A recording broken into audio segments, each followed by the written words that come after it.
Welcome to OBS Talk Show Presents. This week, we will examine two districts that will have a special election. There are 7 candidates who are running for a seat in the Alabama State House of Representatives District 55. This is a special election called by Governor Kay Ivey as a result of the 2022 winner, Fred Plump, resigning due to allegations of federal charges including fraud, conspiracy, and obstruction of justice. All candidates are Democrats with no Republicans running for the seat. 1 Democrat and 6 Republicans qualified for the Alabama House District 16 special election, vying to fill the seat formerly held by Representative Kyle South, Fayette. The election will take place on Tuesday, September 26. Independent candidates have until September 26, the day of the primary election, to qualify. A runoff election, if necessary, is scheduled for October 24. Candidates that are selected as their respective party's nominee will then face off in the general election on January 9, 2024.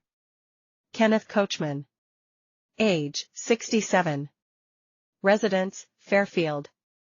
Occupation, Chief of Staff, Miles College. Education, B.S., Business, Miles College, 1980. Party, Democratic. Previous political experience/campaign, Fairfield Mayor, 2008 to 2016, Fairfield City Council District 5, 2004 to 2008, 1980 to 1984. Fundraising, as of September 8, Coachman raised $3,682 and spent $7,954. Coachman financed $6,439. Coachman said he is running for House District 55 because it is in need of integrity, leadership and experience. He said he has the most political experience in this race as a former mayor and city councilman and feels that he is the person best suited for the job. Coachman sees economic development, public safety, and education as his campaign priorities. He said that the district is ripe with professional development. He said that if elected, he would work with the state development officials to bring economic opportunities to the district. Like other candidates, Coachman cited a need to improve public safety, and said he would work with law enforcement and fire officials to provide them more resources so they can safely do their jobs.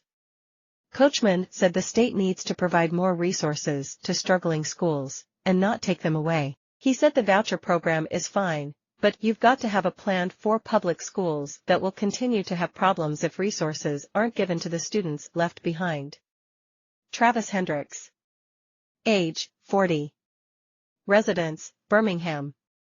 Occupation, Sergeant, Birmingham Police Department. Education, B.S., Criminal Justice, Oakland City University, 2017, MSM, Masters in Strategic Management, Oakland City University, 2019. Party, Democratic. Previous political experience/campaign, Democratic candidate, Alabama House of Representatives District 55, 2022. Fundraising, Hendricks raised $20,667 as of September 8, and spent $15,572. 4 PACs have given to his campaign, totaling $9,000.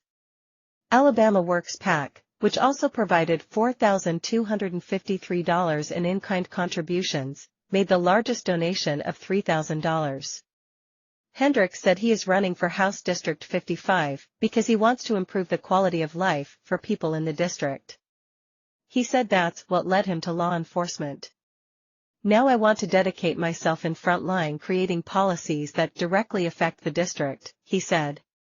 He said that while his top priorities are public safety, economic development, and education, he would also like to completely get rid of the grocery tax. Alabama decreased the sales tax on groceries from 4% to 3% in September after lawmakers passed a bill earlier this year. He said he would focus on repealing the entire grocery tax to put more funds in people's pockets.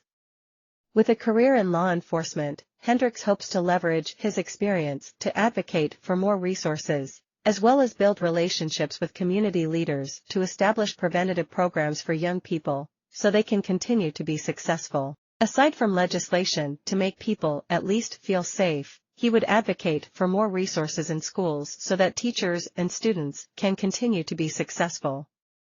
He said that he grew up in a single-parent household and didn't know his dad. His mom dealt with substance use at one point. He answered a call for a 14-year-old boy being shot 8 times, and the kid lived with his aunt, who cared for several other children. He said that reminded him of himself growing up. "All I'm trying to do is just be a mentor and be a leader for our youth," he said, "and also bring back some programs and resources that can be preventative, that we can continue to educate our kids on the importance of gun safety and also valuing their lives, because right now, we've got a lot of kids that really don't value their lives." Cara McClure. Age, 54. Residence, Birmingham. Occupation, founder and executive director of Faith and Works, a civic engagement and social justice organization. Party, Democratic. Previous political experience/campaign, Democratic nominee for Public Service Commission Place 1, 2018. Fundraising, McClure raised $9,995 and has spent $15,411 as of September 15. McClure also lent her campaign $10,000. As a former Black Voters Matter state coordinator and field organizer for Bernie Sanders' 2016 presidential bid, said that she has always done the work of serving. "I'm not running to be an elected official. I'm running to be a public servant with the platform," she said. McClure said that education and public safety are priorities for her campaign, but she said people she has spoken with during the campaign have cited the need for healthy food in the district. She said the area needs robust transportation across the entire district to get people to grocery stores and their jobs. "We need to make sure folks are able to get to work in the middle of the night. Some folks work the night shift," she said. "If the district can't get a big box grocery store like Publix to come to the community," she asked, "why don't we come up with a program where we can find entrepreneurs in the community?" She also wants to address public safety by having a greater dialogue about the issue. She said that public safety is often only discussed on a surface level when it comes to violence and crime. She said that she has the brain bandwidth to talk about these issues on a deeper level by addressing crime from the root by addressing poverty. Instead of talking about more policing and surveillance, she said there needs to be more discussions about education, especially putting trade career training in schools and creating a pipeline school-to-career pipeline. "If I was our state representative, I could shed an even greater light and a greater platform on those issues that we sometimes forget about when folks are in office, like the food deserts," McClure said. Sylvia Swain. Age, 26. Residence, Birmingham. Occupation, Quality Assurance Manager, Shipped.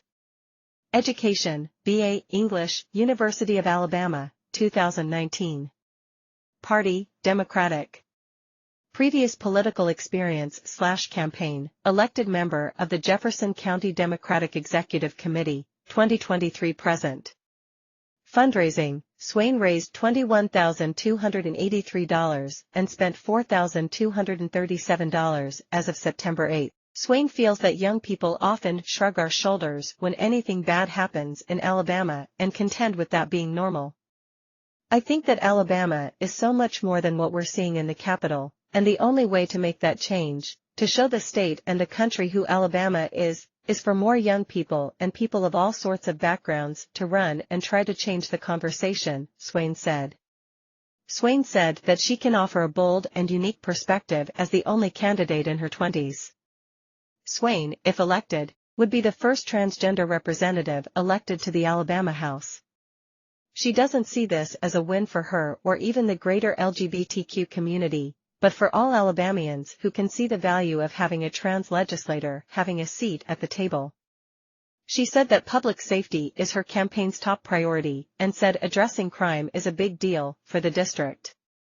Swain said she would like to rethink our processes by investing in education, economic activity, and health care. She said that they need to see the unhoused population and those with substance abuse disorder as a public health crisis, and they need to work tirelessly to pursue a restorative justice model that treats every community member like a human being while weighing the public's right to live and thrive in a safe environment.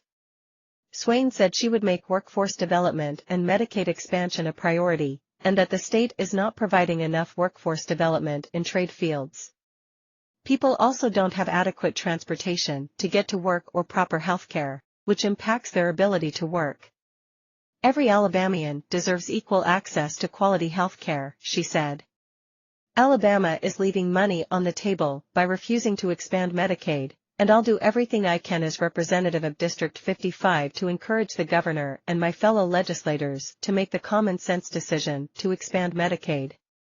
We will return to highlight more candidates in just a moment.